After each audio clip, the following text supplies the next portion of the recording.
بس كده نقدر نقول ان مادة الفلسفة ان شاء الله وباذن الله هتضمنوها بعد الفيديو. ازاي نذاكر الفلسفة لاولى ثانوي؟ خلينا متفقين ان مادة الفلسفة بتعتمد على الفهم العميق للافكار اكتر من الحفظ. مادة الفلسفة لاولى ثانوي يعني المفروض ان احنا لما نيجي نذاكرها هي فيها عناوين رئيسية وفيها نقاط اساسية، فيها عناوين رئيسية ونقاط أساسية.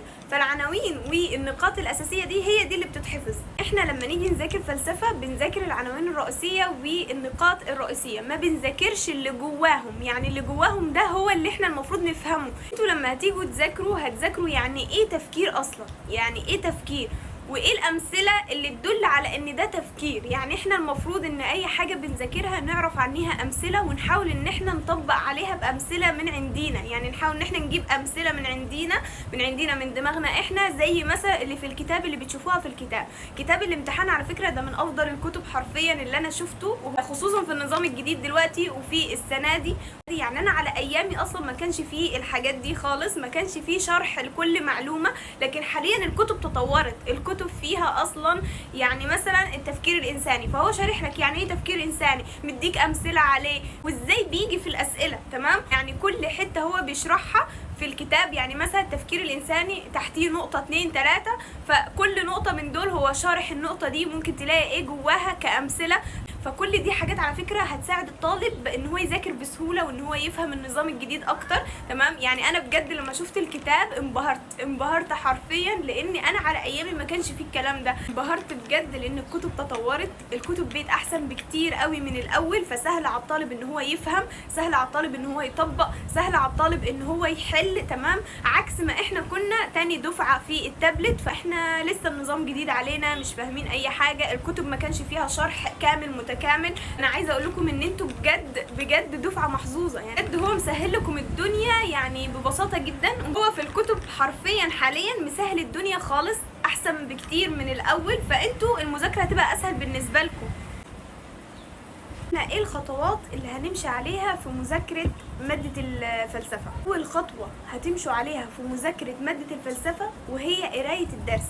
يعني ستيب 1 معانا، الخطوة الأولى هي قرايتك للدرس عشان تعرف بس الدرس ايه الفكرة العامة بتاعته. يعني انت هتقرا الدرس أول مرة عشان تعرف الفكرة العامة بتاعته. تمام، دي كده اول خطوه في مذاكره ماده الفلسفه، ان انت هتقرا الدرس مره واحده. تمام، تاني خطوه بقى وهي ان انت هتقرا الدرس مره تانية. تمام، بس هتقراه بتركيز. المره التانية انت هتقرا الدرس بتركيز وهتقسمه لاجزاء، بحيث ان انت تمسك كل جزء وتبدا تقراه بفهم وتركيز وعنايه. المره الاولى احنا قرينا الدرس عشان بس نفهم الفكره العامه، المره التانية بنقرا الدرس عشان نبدا بقى نفهم كل جزئيه في الدرس ده بتتكلم على ايه. تالت خطوه في مذاكرتك لماده الفلسفه وهي ان انت تحفظ. طب هحفظ ايه؟ بما انها كلها بتعتمد على الفهم العميق زي ما انت قلتي، فانا هحفظ ايه بالظبط؟ هتحفظ العناوين الرئيسيه بس، لا اكتر ولا اقل. انتوا كل نقطه مثلا تحتيها 1 2 3، فانتوا هتحفظوا 1 2 3 دول، مش هتحفظوا اكتر من كده. فانتوا كل نقطه هو شارح لك تحت النقطه دي الشرح بتاعها، الفهم بتاعها، فانت هتفهم الفهم ده مره واثنين وثلاثه. يعني الحوار كله في مذاكره ماده الفلسفه ان انتوا بتحفظوا عناوين اساسيه ونقاط رئيسيه. تمام، وبتبداوا بقى تفهموا كل نقطه من جوه فيها ايه. انتوا بتفهموها في عقلكم، انتوا مش بتحفظوا الكلام اللي مكتوب تحتيها، لا انتوا بتفهموها بعقلكم. يعني جمله مثلا عندكم في ماده الفلسفه زي تذكر الماضي، فيعني ايه تذكر الماضي؟ المفروض ان انت تبقى حافظ جمله تذكر الماضي بس تبقى فاهم يعني ايه تذكر الماضي. يعني هو لو جاب لك جمله في الاسئله فانت تبقى فاهم يعني ايه تذكر الماضي، وهل الجمله دي نقول عليها تذكر ماضي ولا لا. رابع خطوه لمذاكره ماده الفلسفه وهي ان انت تبداي تشرحي لنفسك، تبداي بقى تثبتي المعلومات دي، تبداي تثبتيها بان انت تشرحي لنفسك او تشرحي في ريكورد مثلا وتخلي الريكورد ده معاكي في الفون. هتشرحي في ريكورد ليه؟ بصي، انت لما هتبداي تشرحي لنفسك هتلاقي مثلا في حاجات مثلا انت بتشرحيها كويس، فالحاجات اللي انت شرحتيها ببساطه وشرحتيها مثلا في جمله او جملتين دي كده هي الحاجات اللي انت فهمتيها كويس ودخلت عقلك. انما الحاجات اللي انت ما فهمتيهاش هتبداي ان انت تلاقي نفسك مش عارفه تشرحيها كويس. تمام، ده غير كمان ان انت وبتشرحي لازم تدي لنفسك امثله زي اللي موجوده في الكتاب. يعني شوفي الامثله اللي حاططها لك تحت كل نقطه رئيسيه او تحت كل عنوان رئيسي، وابداي حطي امثله زيها عشان تبداي تفهمي وتبداي تطبقي، عشان لما تشوفي امثله لاول مره تشوفيها في الاسئله فما تتخضيش. وخامس نقطه بقى في مذاكره ماده الفلسفه، ودي اخر حاجه خالص بنعملها، وهي ان احنا نطبق. عايزه اقولك ان كل اللي انت عملتيه ده مش هيكمل ومش هتثبتيه ومش هيلزق في دماغك كده غير لما تطبقي عليه بالحل. يعني انت لو ما حلتيش فكل اللي احنا عملناه في الاول خلاص ملوش اي لازمه.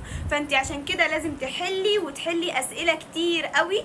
في كتاب الامتحان بيبقى حاطط لك بعد كل درس حاطط لك عندك اسئله كتير قوي، اختيار من متعدد، فانت الاسئله دي تبداي تحليها، ولو في اي سؤال وقف معاكي فبتبداي تفكري فيه مرة 2 3. لو لقيتيه وقف خالص فجيبي الحل بتاعه من على اليوتيوب وشوفي مثلا المدرس هو بيشرح الحل ده اشمعنى مثلا اختار الاجابة دي او ليه اختار الاجابة دي، والاجابة دي بتوحي لايه، او الجملة اللي انت ما فهمتهاش او السؤال اللي انت ما فهمتهوش حاولي ان انت تفهميه تمام بطريقة المدرس اللي هو هيشرحها لك بيها. عشان كده لازم يبقى فيه نموذج للاجابه جنبينا. احنا بعد ما بنحل اسئله كل درس نبدا نشوف الاجابات اللي احنا حليناها صح ولا غلط.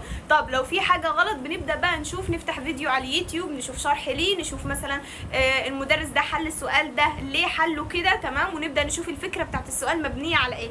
عايزه تفكير شويه وعايزه تشغيل دماغ، بس بجد والله هي من احلى المواد اللي هتقابلكم في ثانوي. اشوفكم في فيديو تاني، باي.